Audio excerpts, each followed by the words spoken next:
আমরা আছি আজকে বুলাগঞ্জে। আপনাদের দেখাবো যে সাদা পাথরের যে লুটপাট বা পাথর যেভাবে আবার প্রতিস্থাপন করা হচ্ছে জেলা প্রশাসনের উদ্যোগে এবং আইনশৃঙ্খলা বাহিনীর সহযোগিতায়। আপনারা জানেন যে গতকালকে এই জেলা প্রশাসনের যে মানে জরুরি সভা হয়েছে, সেই সভা থেকে 5টি সিদ্ধান্ত হয়েছে। এর মধ্যে একটি সিদ্ধান্ত হলো যে যৌথ বাহিনী মোতায়েন, আরেকটি হলো এই যে পাথরগুলো লুট হয়েছে সেই পাথরগুলো প্রতিস্থাপন করা।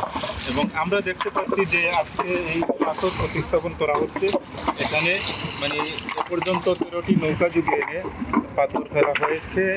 আমরা যতটুকু জানতে পেরেছি সিলেটের জেলা প্রশাসক মোহাম্মদ শের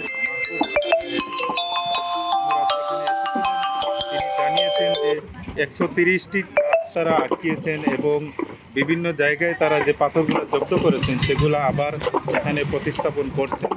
এবং এ পর্যন্ত 13-14টি নৌকা এখানে এসে পাথর ফেলে গেছে, যে সাদা পাথরের এই এরিয়াটা আছে। কিন্তু আমরা আপনাদেরকে একটা বিষয় বলতে চাই যে ওদের স্বপ্ন পূরণে পাশে থাকতে পেরে আমরা গর্বিত।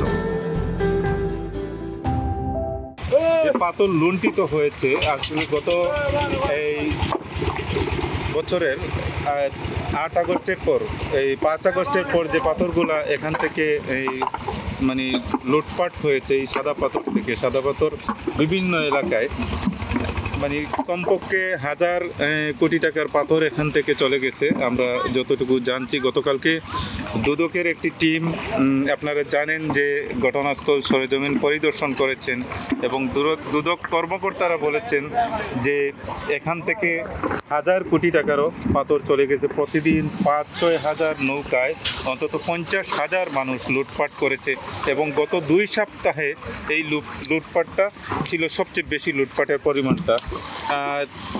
এই কারণে দেখা গেছে যে মিডিয়ায় এই বিষয়টা আসলে খুব ফোকাস হয়েছে এবং এই জেলা প্রশাসন এবং এই বিভিন্ন যে স্টেক হোল্ডার যারা আছে তারা এই বিষয়টা নিয়ে এই বৈঠক করেছে। আমরা এখন স্থানীয় যারা আছেন তাদের কাছ থেকে একটু জানবো যে আসলে এখানে পরিস্থিতিটা কী ছিল, একটু যদি বলেন। যে আসলে এক সময় সাদা পাথরে ভরপুর ছিল এই এলাকাটা, কিন্তু 5 আগস্টের পর থেকেই কিন্তু আজকে অনেক লুটপাট হয়েছে। সম্প্রতি বিন্দুপুরে লুটপাট হওয়ার কারণে ব্যাপক ক্ষয়ক্ষতি হয়েছে। আমরা স্থানীয় সংবাদকর্মী হিসাবে বিভিন্ন সময় বিজবিজে ফোন দিই, ওনারা বলে যে এটা আমাদের দায়িত্ব নেই। মূলত এটা প্রশাসনের দায়িত্ব বলার কারণে এই লুটপাটটি হয়েছে। তো যতটুকু আছে এখন যদি সংরক্ষণ করা যায়, আমার মনে হয় যে এই এটা সংরক্ষণ করা গেলে এই পর্যটন আসবে। আর পাহাড়ি ডোল যদি নামে, এবং বড় ধরনের কোনো পাহাড়ি ডোল হয় নাই, পাহাড়ি ডোল নামলে হয়তো এটা পরিপূর্ণ হবে।